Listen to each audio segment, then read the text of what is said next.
안녕하세요. 헬스조선 이금숙 기자입니다. 건강똑똑 보툴리눔 톡신 편의 두 번째 주제. 이번 시간에는 똑똑하고 안전하게 보툴리눔 톡신 시술을 받기 위해 이 소비자가 어떤 부분을 확인해야 할지 두 분 선생님과 함께 알아보는 시간을 갖고자 합니다. 시술 전 소비자가 반드시 확인해야 할 권리를 담은 일명 톡신 소비자 권리 장전을 소개해드리고 내용을 짚어볼 텐데요. 이번 영상에서도 이 미모드림 봉수정 원장님. 안녕하세요. 여러분의 미모주치 미모드림의원의 대표원장 봉수정입니다. 그다음에 톡스앰필 명동점 이현정 원장님과 함께 하겠습니다.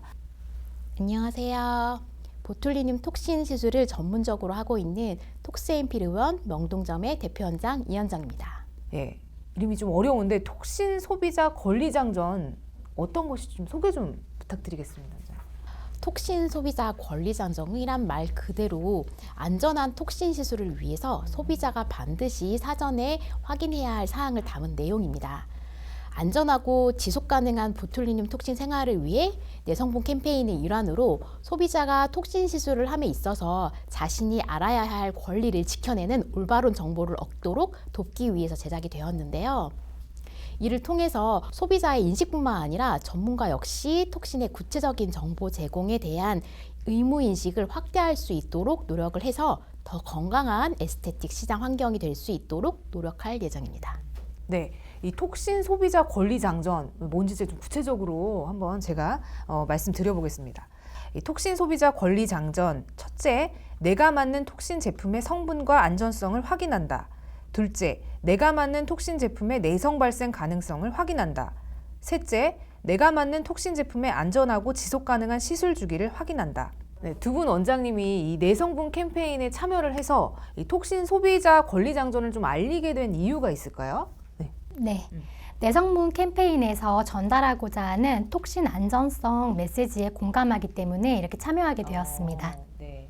앞서 말씀드렸듯이 예전에 비해 톡신 시술을 처음 접하는 연령대가 20대 초반으로 많이 낮아졌고 3개월에서 6개월 주기로 반복 시술하는 분들도 점점 늘어나고 있으며 여러 부위에 걸쳐서 시술을 고용량으로 받는 분들이 점점 늘어나고 있는 추세입니다. 보툴리눔 톡신 시술 과정이 비교적 간단하고 시술 비용이 저렴한 편이다 보니 대체적으로 부담 없이 접할 수 있는데요. 그렇다 보니 많은 소비자분들이 보툴리눔 톡신을 좀 가볍게 생각하는 부분이 있지 않나 하는 우려에 의해서 장기적으로 지속 가능한 보툴리눔 톡신 시술을 위해 정확한 정보 제공이 중요하다고 생각하게 되었습니다. 봉 원장님 말씀에 동감하고 있습니다. 톡신 시술을 위험한 시술이라고 할 수는 없지만 그렇다고 해서 결코 만만한 시술이라고 쉽게 여겨서는 안 된다고 저는 생각을 하는데요. 지속 가능하고 안전한 시술을 위해서 소비자가 스스로 권리를 지켜야 한다는 인식을 제고할 필요가 있다고 생각해서 이번 활동에 적극적으로 참여하게 되었습니다. 그렇구나. 네. 그러면 이제 톡신 소비자 권리 장전 이 세 가지가 있었는데 이 세 가지 중에 가장 중요하다고 생각하는 것 어떤 게 있을까요, 봉 원장님? 네. 권리장전에서는 톡신 제품의 성분과 안전성, 내성 발생 가능성, 안전하고 지속 가능한 시술 주기 이렇게 세 가지를 확인할 것을 권고하고 있는데요. 사실 이 중 어느 한 가지도 빠지지 않고 모두 중요하다고 생각하는데 제 개인적으로 특히 더 강조하고 싶은 부분이 있다면 보툴리눔 톡신 시술을 처음 시작할 때부터 내가 맞는 제품의 성분과 안정성을 꼭 확인하자. 이 첫 번째 권리 장전을 좀 강조하고 싶습니다. 일정 기간이지만 내 몸속에 머물러 있는 약물이기 때문에 그만큼 성분과 안정성을 반드시 확인하고 알아보고 시술을 받는 것이 가장 중요하다고 생각합니다. 네. 그렇다면은 우리가 톡신 제품을 선택을 할 때 꼭 알아봐야 될 성분이 있다면 어떤 게 있는지 좀 이 원장님 말씀 좀 부탁드리겠습니다. 톡신 제품 선택 시에는 복합 단백질 포함 여부와 부형물의 종류에 따라서 알아볼 것을 추천합니다. 보툴리눔 톡신은 실제로 효과를 나타내는 유로톡신이 복합 단백질로 둘러싸여져 있는 형태로 구성이 되어 있는데요. 여기서 바로 복합 단백질이 항체 형성의 주된 원인이 되기 때문에 내성 발생을 가능하게 하는 높은 역할을 하게 됩니다. 또한 유로톡신은 활성화된 유로톡신과 비활성화 유로톡신으로 해서 나뉠 수가 있는데요. 비활성화된 유로톡신 또한 항체 형성의 주된 원인이 될 수 있습니다. 부형물의 종류에 따라서 비활성화된 뉴로톡신을 발생시킬 수 있기 때문에 부역물의 종류 또한 꼼꼼하게 확인을 하는 것이 중요한 이유입니다. 최근에는 이러한 이유 때문에 복합 단백질과 비활성화된 뉴로톡신을 포함되지 않은 일명 자기 기능만 하는 순수한 톡신, 순수 톡신에 대한 제품이 그래서 주목을 받고 있습니다. 그렇구나. 그러면은 이 복합 단백질이 만약에 없어도 아까 이제 싸고 있다고 말씀 주셨는데 그래도 효과가 있는 건가요? 네.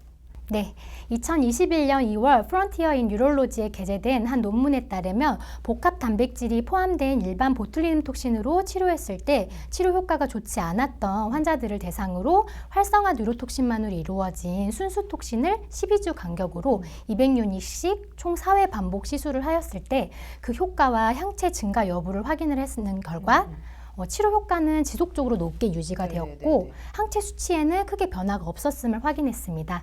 이 말은 즉슨 복합 단백질이나 비활성화 뉴로톡신이 포함되지 않은 순수 톡신으로 시술을 받을 경우에 톡신에 대한 내성 발생 가능성이 낮기 때문에 좀 더 장기적으로 꾸준히 좋은 효과를 유지할 수 있습니다. 그 반면에 복합 단백질이 포함된 일반 제품을 사용할 경우에 항체 형성 위험성을 높임으로써 장기적으로 봤을 때 치료 효과를 저해하는 결과를 초래할 수 있다고 볼 수 있습니다.